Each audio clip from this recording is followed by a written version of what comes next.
Hello everyone, I am Shabu Ansari. Welcome back to अंग्रेजी वाला channel. Guys, हमने डे 14 कंप्लीट कर लिया। डे 14 हमने लाइव स्ट्रीम किया था। ओके, उसमें हमने क्वेश्चन वर्ड्स के बारे में सीखा था और आज हम कुछ अलग लेकर के आए हैं आपके लिए। बहुत ही इंपॉर्टेंट चीज़ है जो आज हम सीखने वाले हैं। उम्मीद करता हूँ कल की क्लास भी आपकी समझ में आई होगी। अगर उसमें कोई भी डाउट रहता है आपको तो आप ज़रूर बताइएगा। आपसे बस यही कहूँगा कि अभी तक आपने अगर हमारे YouTube चैनल को सब्सक्राइब नहीं किया है तो प्लीज़ चैनल को सब्सक्राइब कर लीजिए ताकि हर क्लास का नोटिफिकेशन आपको टाइम पर मिल सके। तो चलिए गाइस, बिना देरी किए हुए हम आज की क्लास आगे बढ़ाते हैं। देखते हैं आज हम आपके लिए क्या लेकर के आए हैं। ठीक है, तो देखिए आज हम क्या सीखने वाले हैं। Sentences without verbs. ठीक है, ऐसे सेंटेंसेस हम सीखेंगे जिसमें वर्ब्स नहीं होती है। बहुत सारे सेंटेंसेस होते हैं जिसमें वर्ब्स होती है, जैसे I am going, I am coming, I am writing, I am teaching. ठीक है, I am speaking English, I am learning English, I am taking food, I am walking, I am driving car. इन सारे sentences में, ठीक है, in all of these sentences there are verbs. Verbs हैं यहाँ पर सारी। लेकिन बहुत सारे सेंटेंसेस ऐसे भी होते हैं जिसमें वर्ब्स नहीं होती हैं। ठीक है, जैसे मैं टीचर हूँ, ठीक है, मैं एक स्टूडेंट हूँ, मैं एक डॉक्टर हूँ, वह मेरा भाई है, ठीक है, वह घर पर है, वह बीमार है, या उसका नाम राजू है।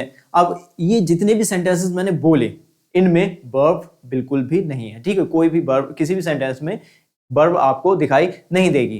तो जिन सेंटेंसेस में वर्ब्स नहीं होती है उनको हम किस तरीके से बोलते हैं वो हम देखेंगे आज। ठीक है, तो चलिए देख लेते हैं। यहाँ पर देखिए, कुछ सेंटेंसेस ऐसे होते हैं जिनमें वर्ब्स नहीं होती। ठीक है, कुछ सेंटेंसेस ऐसे होते हैं जिसमें वर्ब्स नहीं होती। ऐसे सेंटेंसेस अगर प्रेजेंट में हो तो इज आर एम, और अगर पास्ट में हो तो वाज वर्ब का यूज करते हैं। यानी प्रेजेंट में अगर ऐसे सेंटेंसेस हैं तो उनमें कौन से टाइम वर्ड्स का यूज करेंगे हम, इज आर एम का। और अगर वो सेंटेंसेस पास्ट में हैं तो उनमें कौन से टाइम वर्ड्स का यूज करेंगे हम, वाज और वर का। ठीक है, जैसे मैं बोलूं सपोज कि मैं एक टीचर हूं, प्रेजेंट की बात कर रहा हूं, प्रेजेंट में ये सेंटेंस है तो यहाँ पर इज आर एम इनमें से टाइम वर्ड का यूज करेंगे। अगर मैं बोलूं सपोज कि मैं टीचर था, मैं एक टीचर था, पहले की बात कर रहा हूं, पास्ट की बात कर रहा हूं, तो इस कंडीशन में यहाँ पर कौन सा टाइम वर्ड का यूज होगा, वाज और वर का। ठीक है, तो चलिए इनको डिटेल में समझते हैं हम। रूल यहाँ पर देखिए दे रखा है हमने। सबसे पहले हम क्या यूज करेंगे, सब्जेक्ट। ठीक है, जिस बंदे की हम बात कर रहे हैं, जिस चीज की बात कर रहे हैं वो आ जाएगा सबसे पहले, जो मेन सब्जेक्ट है। फिर दूसरे नंबर पे क्या आना है, टाइम वर्ड। टाइम वर्ड मैंने आपको अभी बताया, अगर सेंटेंस जिनमें वर्ब्स नहीं है, अगर वो प्रेजेंट में है तो कौन से टाइम वर्ड का यूज करेंगे हम, इज आर एम का। ठीक है, ये इज आर एम आपको दिखाई दे रहा है। ठीक है, और अगर ये सेंटेंस पास्ट में है, जिनमें वर्ब्स नहीं है, ऐसे सेंटेंस अगर पास्ट में है तो उनमें कौन से टाइम वर्ड का यूज करेंगे हम, वाज और वर का। Okay, clear. तो सबसे पहले सब्जेक्ट आ गया, फिर उसके बाद में टाइम वर्ड आ गया, फिर तीसरे नंबर पे क्या आएगा, नेम, कंडीशन या क्वालिटी। अगर वर्ब नहीं है तो उनकी वर्ब की जगह पर कुछ ना कुछ तो होगा। ठीक है, वर्ब अगर नहीं होती है तो उसकी जगह पर क्या होता है, या तो नाम होगा किसी का, या फिर कंडीशन होगी, या फिर क्वालिटी होगी। जैसे मैं बोलूं सपोज कि मैं एक टीचर हूं, ठीक है, तो ये क्या हो गया, नाम हो गया, मेरे ऑक्यूपेशन का नाम हो गया। ठीक है, मैं रवि हूं, मैं राहुल हूं, तो ये मेरा नाम हो गया। ठीक है, मैं ठीक हूं, ठीक हूं क्या हो गया, ये कंडीशन हो गई मेरी। ठीक है, मैं ईमानदार हूं, ये क्या हो गया, क्वालिटी हो गई मेरी। ठीक है, तो या तो नाम होगा किसी का, या कंडीशन होगी, या क्वालिटी होगी। जो भी चीज है वो यहाँ पर आ जाएगी तीसरे नंबर पे। ठीक है, सबसे पहले क्या आएगा, सब्जेक्ट जिसकी हम बात कर रहे हैं, जिस चीज की, उसके बाद में टाइम वर्ड, फिर तीसरे नंबर पे क्या आएगा, नाम, ठीक है, कंडीशन या फिर क्वालिटी। ओके, इनमें से कोई भी चीज होगी वो आ जाएगी। तो चलिए सबसे पहले हम प्रेजेंट की बात कर लेते हैं। अगर ऐसे सेंटेंस जिनमें वर्ब्स नहीं होती हैं, अगर वो प्रेजेंट में हो तो कौन से टाइम वर्ड का यूज करते हैं हम, इज आर एम का। ओके, प्रेजेंट की हम बात कर लेते हैं सबसे पहले। ठीक है, सबसे पहले हम बात करेंगे प्रेजेंट की। प्रेजेंट में कौन से टाइम वर्ड का यूज करते हैं हम, इज आर एम का। ओके, जैसे मैं अपनी बात करूं, मैं हूं, मेरे साथ में क्या आएगा, एम। ओके, और तुम्हारी बात करूं, यू के साथ में क्या आएगा, आर। पिछली क्लासेस में बता रखा है। ठीक है, इज आर एम किस तरीके से हम यूज करते हैं। ही की हम बात करें तो क्या आएगा, ही के साथ में इज। अब यहाँ तीसरे नंबर पे जो भी है, नाम, कंडीशन, क्वालिटी, इनमें से जो भी चीज है वो यहाँ पर आ जाएगी। जैसे मैं सपोज अभी नाम की बात कर लेता हूँ, जैसे मैं राहुल हूँ। ठीक है, मैं अपने नाम की बात बता रहा हूँ, मैं राहुल हूँ, तो क्या बोलूंगा मैं, आई एम राहुल। ठीक है, तुम रवि हो तो कैसे बोलूंगा मैं, यू आर रवि। ठीक है, बोलना है सपोज कि वो मोहन है, तो क्या बोलेंगे हम, he is Mohan. Okay, so ये नाम आ गया। यहां पर नाम की जगह हम कंडीशन का यूज कर सकते हैं, जैसे मैं इसको इरेज कर देता हूं। यहां पर नाम की जगह हम किस चीज का यूज कर सकते हैं, कंडीशन। कंडीशन भी हो सकती है, जैसे मुझे बोलना है सपोज अपनी कोई भी कंडीशन में बता देता हूं, जैसे बोलना है मैं ठीक हूं। ठीक है, ठीक क्या होता है, फाइन, मैं ठीक हूं, आई एम फाइन। ओके, तुम ठीक हो, तो क्या बोलेंगे हम, यू आर फाइन। ठीक है, तीसरे बंदे की बात करें हम, वो बीमार है, बीमार क्या होता है, सिक। ठीक है, तो क्या बोलेंगे हम, ही इज सिक। ओके, तो ये कंडीशन की हमने बात कर ली। अब यहां पर हम क्वालिटी की बात कर लेते हैं, क्वालिटी समझ लेते हैं हम। यहां पर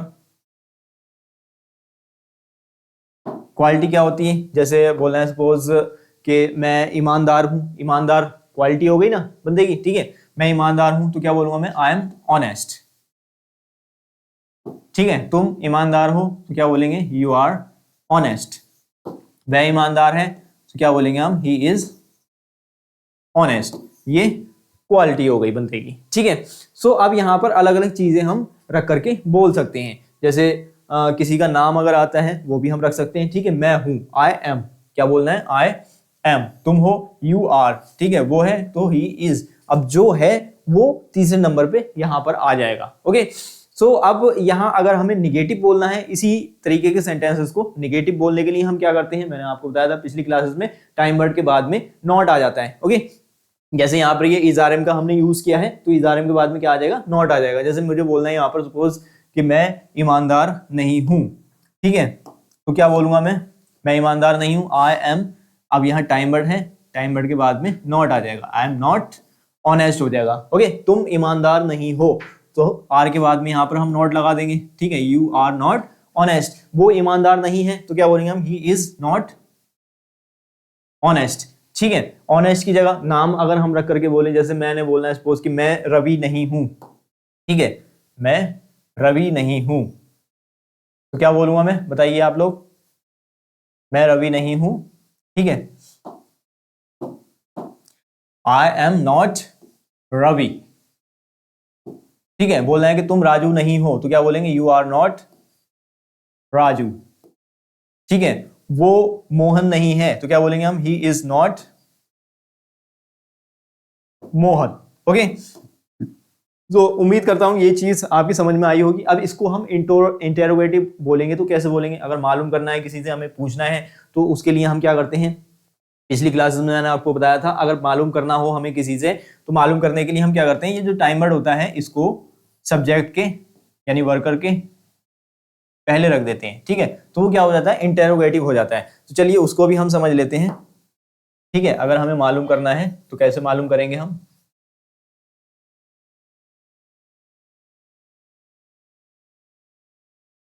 सब्जेक्ट को क्या करेंगे, सॉरी टाइम वर्ड को सब्जेक्ट से पहले बोल देंगे, तो वो क्या हो जाएगा, मालूम करने का तरीका हो जाएगा। ठीक है, मालूम करना हो जाएगा। जैसे एम, एम के साथ में क्या आता है, आई, आई के साथ में एम आता है, तो एम में पहले बोलूंगा अगर मुझे मालूम करना है। ठीक है, तो क्या बोलूंगा मैं, एम आई।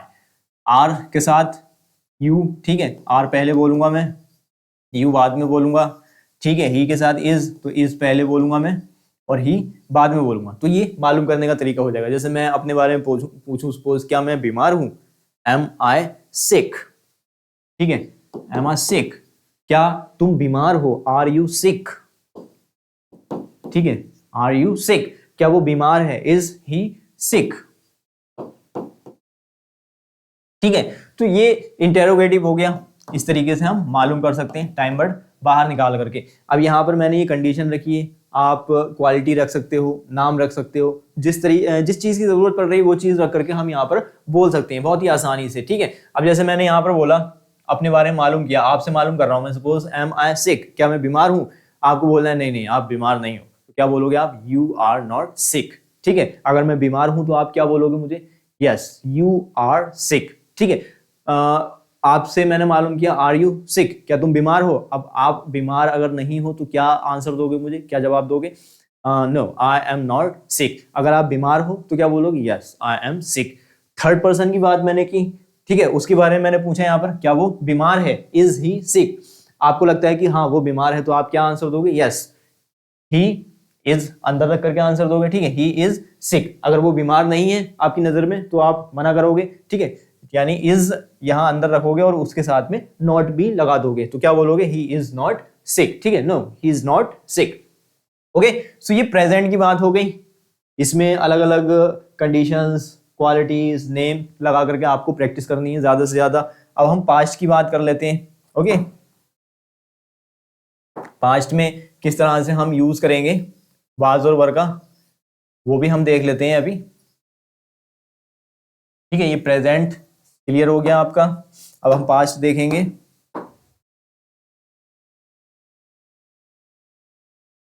ओके, पास्ट देख लेते हैं हम। पास्ट में मैंने क्या बताया था आपको, अगर ऐसे सेंटेंस जिनमें वर्ब्स नहीं होती है वो पास्ट में हो तो उसमें कौन से टाइम वर्ड का यूज करते हैं, वाज और वर का। ओके, तो चलिए यहां पर मैं अपनी बात करूं, मैं हूं, मैं था, ठीक है, तो मेरे साथ क्या आएगा, वॉज, तुम्हारे साथ वर आएगा, ठीक है, यू वर, और थर्ड पर्सन की मैं बात करूं तो उसके साथ भी वॉज आएगा, ही वॉज। अब यहाँ तीसरे नंबर पे कंडीशन, क्वालिटी या नेम जिसकी हम बात कर रहे हैं वो चीज आ जाएगी। ओके, तो चलिए जैसे मैंने बोलना है, सपोज कि मैं डॉक्टर था तो क्या बोलूंगा मैं, आई वॉज। अब यहाँ क्या आ जाएगा, डॉक्टर आ जाएगा, ठीक है, आई वॉज डॉक्टर, ठीक है, तुम डॉक्टर थे, यू वर डॉक्टर, वो डॉक्टर था, ही वॉज डॉक्टर, ठीक है। या सपोज कंडीशन की बात करूं मैं कि मैं बीमार था तो क्या बोलूंगा मैं, आई वॉज सिक, तुम बीमार थे, यू वर सिक, वो बीमार था, he was sick. Okay, clear. So इसको अगर हमें निगेटिव बोलना है तो निगेटिव बोलने के लिए मैंने आपको बताया था जो टाइम वर्ड होता है ये, जैसे वाज है, वाज के बाद में और वर के बाद में क्या आ जाएगा, नॉट आ जाएगा, तो ये निगेटिव हो जाएगा, ठीक है, वॉज नॉट और वर नॉट, ठीक है। जो भी कंडीशन है, क्वालिटी है या नेम है वो नॉट के बाद रखेंगे हम, तो वो निगेटिव हो जाएगा। ओके, तो चलिए जैसे बोलना है, सपोज कि मैं बीमार नहीं था तो क्या बोलूंगा मैं, आई वॉज नॉट सिक, ठीक है, फिर वाज के बाद में नॉट लगा करके मैं बोलूंगा, क्यों, क्योंकि मैं निगेटिव बोल रहा हूं, ठीक है, मना कर रहा हूं कि मैं ऐसा नहीं था, आई वॉज नॉट सिक। तुम बीमार नहीं थे तो क्या बोलूंगा मैं, यू वर नॉट सिक, वो बीमार नहीं था तो क्या बोलूंगा, he was not sick. Okay, clear.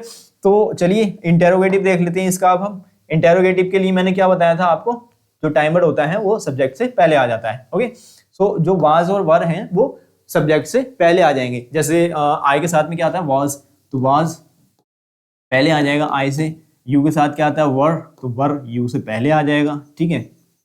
ही के साथ भी वाज होता है तो वाज हम ही से पहले बोलेंगे। ओके, फिर उसके बाद में जो भी नाम, कंडीशन या क्वालिटी की हम बात कर रहे हैं वो बाद में आ जाएगी, ठीक है। जैसे मैं अपने बारे में मालूम करूं, जैसे क्या मैं बीमार था, वॉज आई सिक, ठीक है, वॉज आई सिक, क्या मैं बीमार था, क्या तुम बीमार थे, वर यू सिक। ओके, क्या वो बीमार था, वॉज ही सिक। सो ये इंटेरोगेटिव हो गया। अब इसका आंसर कैसे देना है वो अभी मैंने आपको बताया था। अगर यस में आंसर देना है तो ये टाइम वर्ड अंदर रख करके बोलना है आपको। नेगेटिव अगर बोलना है, नो में आंसर देना है तो टाइम वर्ड के बाद में यानी वाज वर के बाद में आपको नॉट लगा देना है। ओके, तो यहाँ पर चलिए आंसर भी दे देते हैं। जैसे मैंने पूछा आपसे, वाज आई सिक, क्या मैं बीमार था, तो आपको बोलना है कि नहीं आप बीमार नहीं थे, no you were not sick. You के साथ में क्या आता है, वर आता है। सो आपके लिए मैं क्या हो गया, यू हो गया, तो आप क्या बोलोगे, you were not sick. Okay, और अगर आपको बोलना है कि हाँ आप बीमार थे तो क्या बोलोगे, yes you were sick. Okay, third person की मैं बात करूं यहाँ पर, क्या वो बीमार था, वाज ही सिक। सो आपको पता है कि हाँ वो बीमार था तो आप क्या बोलोगे, यस ही वाज सिक। ही के बाद में आप क्या लगाओगे, वाज लगाओगे, फिर तीसरे नंबर पे आपको सिक रखना है। ओके, ही वाज सिक, वो बीमार नहीं था, मना करना है आपको, निगेटिव बोलना है तो आप क्या बोलोगे, no he was not sick. Okay, clear. आपसे मैंने पूछा क्या आप बीमार थे, वर यू सिक, आप बीमार नहीं थे तो आप मुझे क्या आंसर दोगे, क्या बोलोगे, no I was not sick. आप अपने आप को क्या बोलोगे, आई। मेरे लिए आप यू हो, अपने लिए आप क्या हो, आई हो, तो क्या बोलोगे, आई वॉज नॉट सिक। अगर आप बीमार थे, ठीक है, वाकई आप बीमार थे तो आप क्या बोलोगे, yes I was sick. Okay, clear. तो यहाँ पर अलग अलग नेम्स, कंडीशंस और क्वालिटीज रख करके आपको प्रैक्टिस करनी है, ठीक है। ये वो सेंटेंसेस हैं जिनमें वर्ब्स नहीं होती है। अभी हमने कई सारे सेंटेंसेस सीखे, सारे टाइम वर्ड्स हमने सीखे, is, are, am, has, have, do, does, will, can, should, ठीक है, ये सारे टाइम वर्ड्स हमने सीखे। अभी कुछ टाइम वर्ड्स और भी हैं जो हम सीखेंगे अगली क्लासेस में, आज हमने जो बात की है वो ऐसे सेंटेंसेस की है जिसमें वर्ब्स नहीं होती। तो जिन सेंटेंसेस में वर्ब्स नहीं होती है, अगर वो सेंटेंस प्रेजेंट में है तो हम इज आर एम का यूज करेंगे, अगर वो सेंटेंस पास्ट में है तो फिर किसका यूज करेंगे हम, कौन से टाइम वर्ड का, वाज और वर का। ठीक है, यहाँ वर्ब जब नहीं है तो फिर फॉर्म भी नहीं है, कोई फॉर्म नहीं होती है। जैसे इज आर एम के साथ में आईएनजी फॉर्म आती है, तो फॉर्म किस में आती है, वर्ब में आती है। यहाँ वर्ब की हम बात ही नहीं कर रहे हैं तो फिर फॉर्म यहाँ पर नहीं आएगी। ठीक है, बहुत सारे स्टूडेंट्स जो है गलती कर देते हैं यहाँ पर, जैसे मैंने बोला वाज वर के साथ में आईएनजी आती है, ठीक है, वर्ब में, तो यहाँ पर क्या करते हैं बहुत सारे स्टूडेंट इस तरह कर देते हैं, वाज आई सीकिंग, ठीक है, या were you seeking, was he seeking. Sick में आईएनजी कहाँ से आएगा, सिक कोई वर्ब थोड़ी है। ठीक है, ये कंडीशन हो गई। तो जहां वर्ब होगी वहां पर फॉर्म होगी टाइम वर्ड के अकॉर्डिंग। ठीक है, is are am, second form, first form, ठीक है, एस या ई एस फॉर्म होगी या थर्ड फॉर्म होगी। तो जो भी फॉर्म आनी है वो टाइम वर्ड के हिसाब से आनी है, किस में आनी है, वर्ब में आनी है। यहाँ वर्ब नहीं है तो फॉर्म भी नहीं है। ठीक है, अभी हम पैसिव वॉइस भी सीखने वाले हैं। ठीक है, उसको स्पीकिंग में कैसे बोलते हैं हम, इंग्लिश स्पीकिंग में काफ़ी सारे सेंटेंसेस हैं जो पैसिव वॉइस के बोले जाते हैं, लेकिन बहुत ही मुश्किल होती है उनको बोलना। क्यों? क्योंकि समझ में नहीं आते हैं। तो बहुत ही इजी तरीके से हम आपको वो सेंटेंसेस भी सिखाएंगे, ठीक है, पैसिव वॉइस जो स्पीकिंग में आपको यूज करना है, क्योंकि सबसे ज्यादा यूज होता है पैसिव वॉइस का। ठीक है, और इनडायरेक्ट स्पीच भी हम आपको बताएंगे स्पीकिंग में किस तरह से यूज करते हैं उसका, कंबाइंड सेंटेंसेस जो 12th क्लास में आपको सीखने को मिलता है, सिंथेसिस वगैरह। ठीक है, वो भी स्पीकिंग में यूज किए जाते हैं, लेकिन किस तरह से हम यूज करते हैं उनका, वो सारी चीजें हम बहुत ही आसान तरीके से सीखने वाले हैं।